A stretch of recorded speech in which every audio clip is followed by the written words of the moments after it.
Resort beside a river, middle of jungle at Tanjung Malim.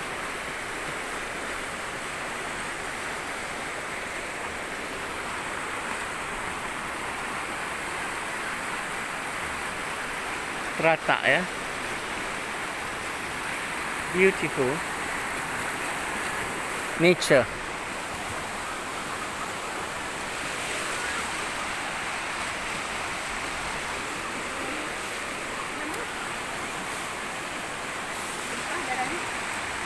Hah?